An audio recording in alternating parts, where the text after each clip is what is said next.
Hi, hi, hi. Hello, hello, hello. Welcome to Audrey's Reading Area. Yes, today is Multicultural Awareness Wednesday. Multicultural Awareness Wednesday. So I have another fun and exciting book that I'm going to read to you.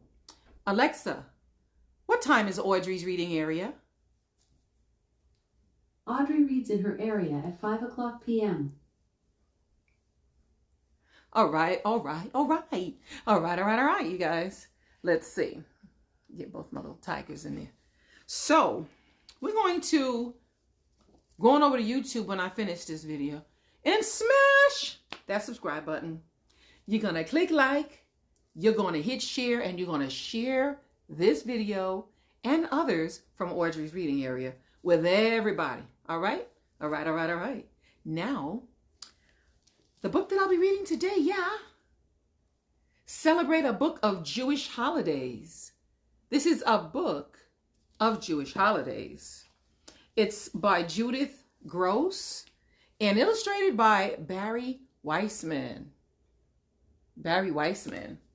So let's get these glasses on and I'll be reading to you. All right. Let's see what this says. Behind every Jewish holiday, there is a story. Purim honors Esther, the beautiful queen who saved her people from the evil Haman. Now, I may mispronounce. Okay, I know I will mispronounce some words, so please forgive me. I'm asking for forgiveness in advance. Thank you. Okay, from evil Haman. Hanukkah, the holiday of lights, is a celebration of the miracle that kept the holy lamp in the temple burning for 8 days. Passover recalls the exciting story of the Jewish slaves' escape from Egypt. Celebrate is a wonderful, charmingly illustrated book, just right for families to enjoy together. Yes, Celebrate a Book of Jewish Holidays. Celebrate a Book of Jewish Holidays, you guys. It says Shabbat, Rosh Hashanah, Yom Kippur. Can you see these? Then there is Sukkot, Simchat Torah, Hanukkah, Tu B'Shvat, hope I'm saying them correctly, Purim, Passover, and Shavuot. Okay. Let's begin. Forgive me. I'm gonna try not to crush the pronunciations of these words. Shabbat. Easy enough for me, right? Every Jewish holiday comes once a year. Let me fix this. There we go. Every Jewish holiday comes once a year, except for Shabbat. Shabbat comes once a week. Another name for Shabbat is Sabbath. Yeah. In the Torah, the special book of the Jewish people, it says that God made the whole world in 6 days, and on the seventh day, God rested. So on Shabbat, everyone rests. It's a special, peaceful day. Shabbat begins on Friday at sundown as the sky turns pink and the first stars come out. The dinner table is set with the best dishes. There are braided loaves of bread called challah and sweet wine. To welcome the Sabbath, the mother lights 2 candles and says a blessing. Now everybody says Shabbat Shalom, good Sabbath, and has a delicious meal. Shabbat is over at sundown on Saturdays. It begins sundown Friday to sundown Saturday, because that's when the new day begins in the Bible terms. From sundown to sundown is a day. So Shabbat is over at sundown on Saturday, when at least 3 stars are shining in the sky. It's nice to know that in 6 days, Shabbat will come again.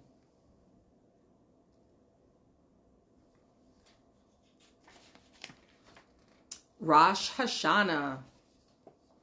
I remember when I lived in New York, like all of these holidays were celebrated and I never knew what they meant. So we're going to find out right now. Rosh Hashanah.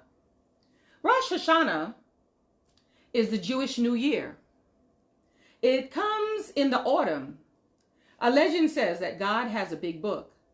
In it, God writes the good and bad deeds of every person in the world. On Rosh Hashanah, God opens this book to decide who will have a happy new year. On Rosh Hashanah morning, families go to temple together. They think about how they can be better people in the year ahead. During the service, a horn called a shofar is blown. The sound of the shofar reminds everyone to obey God's laws.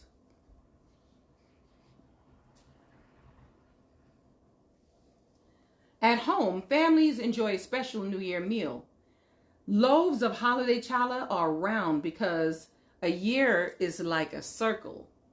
Sometimes the bread is decorated with dough ladders to help prayers climb up to God. Sweet things are part of the Rosh Hashanah dinner: honey cake and pieces of apple or challah dipped in honey. That's because everyone hopes for a sweet new year.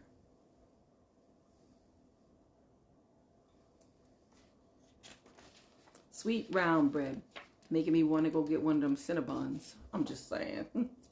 Yom Kippur. Yom Kippur. It's pronounced Yom Kippur. Yom Kippur. It comes exactly 8 days after Rosh Hashanah. These two holidays are the most important of the whole year. On Yom Kippur, people pray, feel sorry for the bad things they have done, and promise them, that means repent, and promise themselves and God that they will do better in the coming year. Many Jews stay at temple from morning until night. Grown-ups fast, which means they eat no food or drink no water until the holiday is over at sundown. In the afternoon, the story of Jonah is read aloud. God told Jonah to warn the wicked people of Nineveh to follow God's law, or their city will be destroyed. But Jonah ran away to the sea instead. And yes, I did read the book of Jonah, so just scroll down on YouTube, look for the book, the story of Jonah. I read it.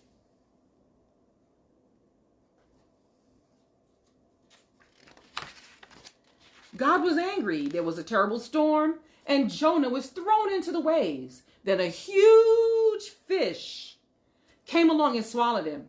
For 3 days, Jonah lived in this fish's belly, thinking how sorry he was for disobeying God. On the 4th day, the fish spit Jonah onto the shore, not far from Nineveh. So now Jonah told the people of the city to change their evil ways. They did, and God spared them all. The story of Jonah shows that God forgives everyone who is truly sorry for doing wrong. At the end of the service, one last loud note of the shofar is blown. Then everyone goes home to share a good meal. I like how most holidays, or almost every holidays, are celebrated, and part of that celebration is a meal. I love food. I'm just saying.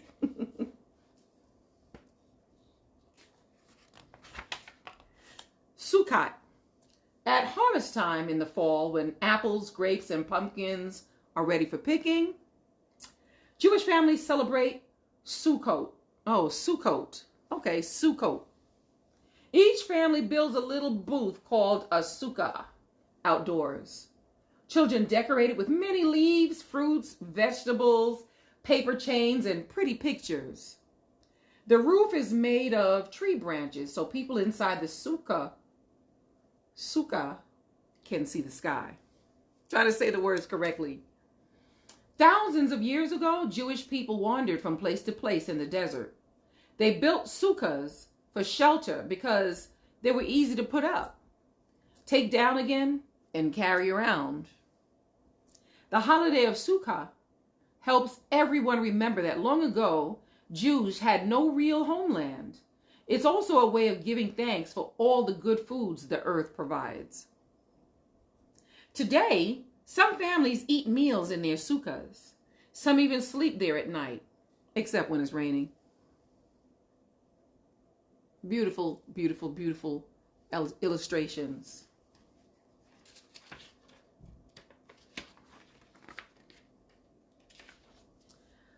Simhat Torah. Simhat Torah.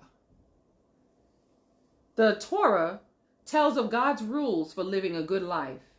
It is handwritten on a scroll and gives the history of the people of Israel. Each year, the Torah is read from beginning to end, a little bit during every Saturday service. On Simhat Torah, the very last part is read. Then the Torah is rolled back to the beginning to be read all over again.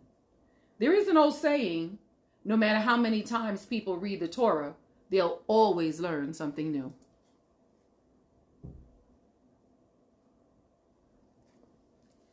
On this holiday, Jewish people show how happy they are to have the Torah. The Torah is dressed up in fancy coverings. Everyone claps and sings and dances. Children wave beautiful flags. They can run and skip and jump and nobody minds. Not on Simhat Torah.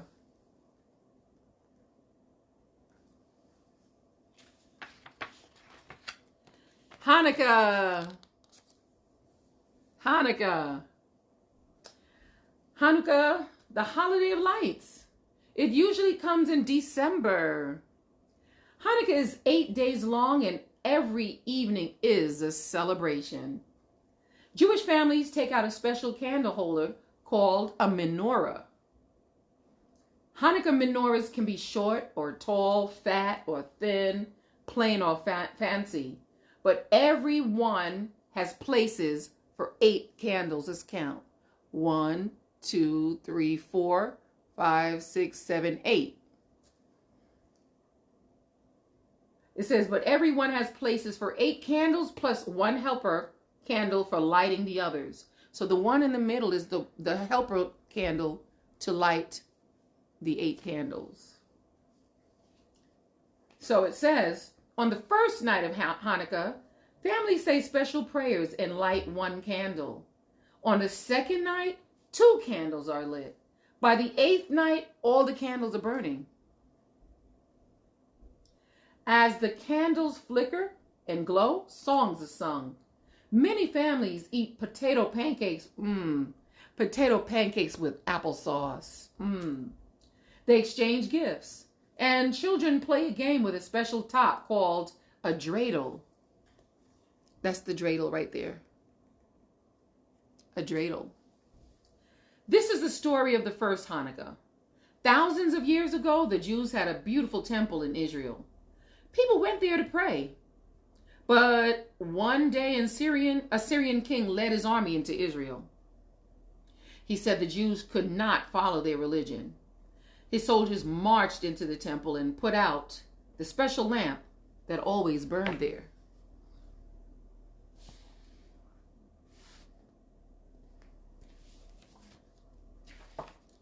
Led by the brave Judah Maccabi, a small group of Jewish farmers fought back. They had only sticks and stones for weapons. Still, they chased the king and his army away. Then the Maccabis led the Jews to their temple. The temple was dirty and overgrown with weeds. Everyone made it clean and beautiful again. Then the Jews went to find oil to light their lamp. They could find only enough oil for a single day. They lit the lamp just the same, and it burned on and on for 8 days.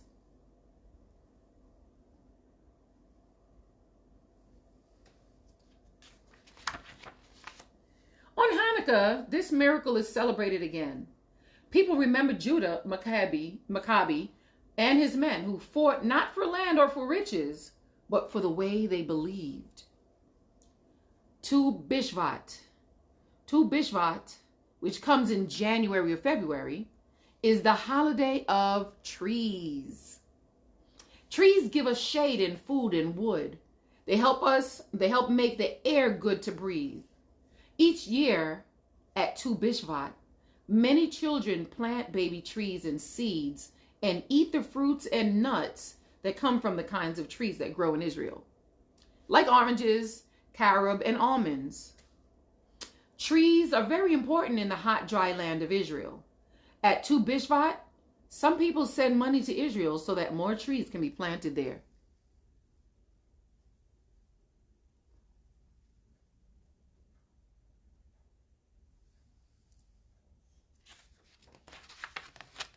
Purim or Purim. Purim comes in late winter. On this holiday, people remember the story of Esther, a beautiful Jewish girl who lived long ago in the country of Persia. Yes, I also read a book about Esther. Scroll on YouTube, look for Esther. Esther was so beautiful that the king chose her to be his queen. The king's most important minister was not a wicked, he was a wicked man named Haman. Haman did not know that Esther was Jewish, and neither did the king. Haman told the king lies about the Jews, and he tricked the king into agreeing that on a certain day, every Jew in Persia would be killed. Esther knew that she was safe as long as she did not let the king know that she was Jewish. But she could not remain silent. She told the king about Haman's lies. She said that she was Jewish and asked him to spare her people. The king loved his brave queen, so he punished Haman and saved the Jews.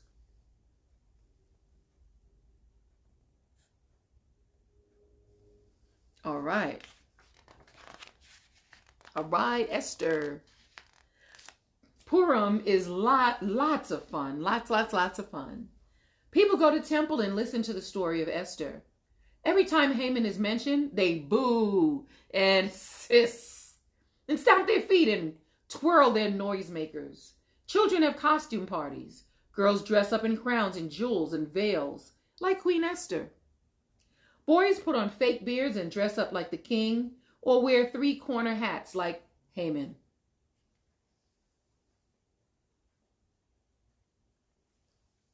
During Purim, families eat a special holiday treat called, oh boy, let me try this, Hamantaschen.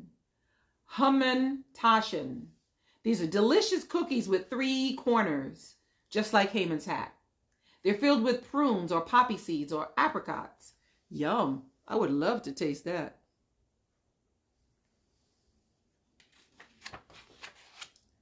Passover. Passover. Today, the Jews are free people, but once, thousands of years ago, they were slaves in Egypt. They belonged to the ruler of Egypt, who was called the Pharaoh.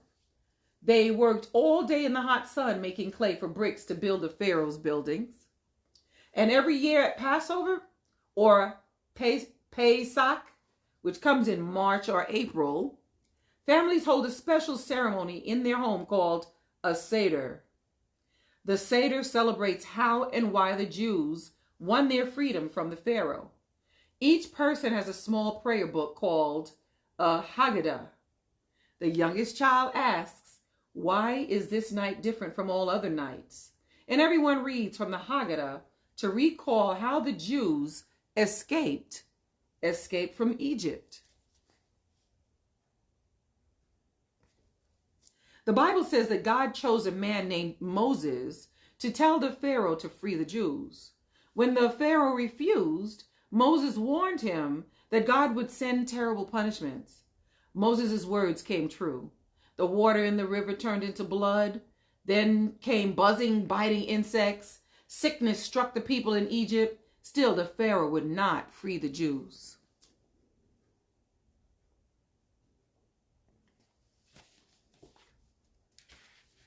Finally, Moses warned the Pharaoh, unless the Jews were freed, the oldest son in every family would die. Still, the Pharaoh didn't listen. So God sent the angel of death. The angel passed over the homes of the Jews, but the firstborn sons of the Egyptians did die, even the son of the Pharaoh. Now, the Pharaoh agreed to let them go, but let me just say, they painted lamb's blood, I believe it was lamb's blood, over their doorstep so that the angel of death didn't come into their house. That's how they recognized the Jews' house. So they left so quickly that they did not even wait for their bread to rise. Instead, they ate flatbread called matzah as they traveled through the desert. When Pharaoh let them go, they was out. They was like, I am not going to wait for him to change his mind. I'm gone. I am gone. Then, just as the Jews reached the Red Sea, the army of the Pharaoh came racing after them. He changed his mind. The soldiers were going to make the Jews make them slaves again. The Jews were trapped. The sea blocked their escape. But suddenly, there was a miracle. Can anybody guess what that miracle was? Listen, the waves parted the sea. Yes, and the Jews hurried across. They just hurried across that sea after the waves parted. As soon as they reached the other side, the sea closed up again. The Pharaoh's soldiers could not catch them now because they didn't have bridges and stuff like they do now. Look at that. Look at that. At a Seder, everyone enjoys a good dinner. They also eat certain foods that remind them of the sweetness of freedom. Bitter herbs make everyone think of how bitter life must have been for a slave. Salt water stands for the tears of the slaves. Haroset, a mixture of apples, nuts, wine, and cinnamon, is the color of the clay the Jews used to make bricks. And matzah, I have some, I love those, is eaten in memory of the flat bread the Jews made as they escaped. They didn't have time to add the leavening. They just kind of made it and ran. Stays flat, didn't rise. So that's the matzah crackers. One extra wine glass always stands on the Seder table. It is left for the prophet Elijah, who is said to go through the world doing good. Children open the door in the hope that Elijah will come in. They also look for a hidden piece of matzah called the afikomen. Afikomen. The child who finds it gets a reward. The Seder meal ends after everyone has tasted the afikomen. Afikomen. Shavuot, or Shavuot.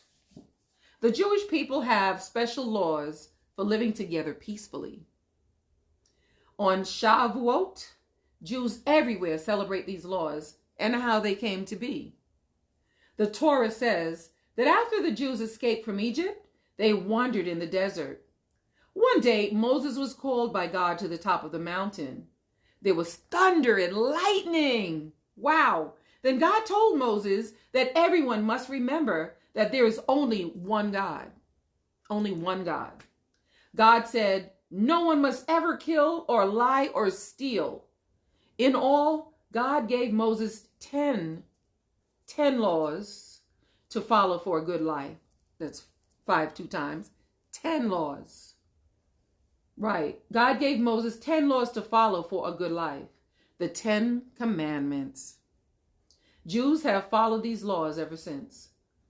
Shavuot comes in the late spring.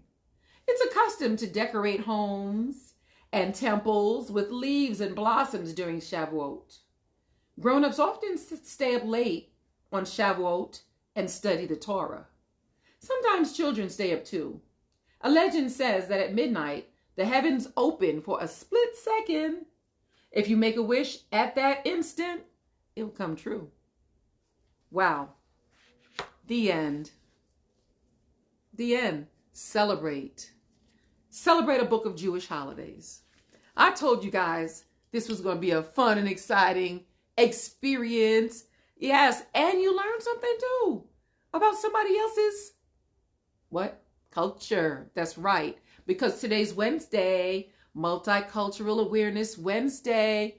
Yes, Multicultural Awareness Wednesday. So I did celebrate a book of Jewish holidays for today's culture awareness. Thank you so much for being here, you guys. Don't forget to please share this video so everybody gets to hear all these wonderful books that I read to you guys every day live at 5. Don't forget. And don't forget, click like. And don't forget, go on over to YouTube. YouTube. I'll wait. All right. Look for Audrey's Reading Area and smash that subscribe button for me. You can even punch. Yes, punch that notification tab so you can be notified every time I upload some videos to YouTube.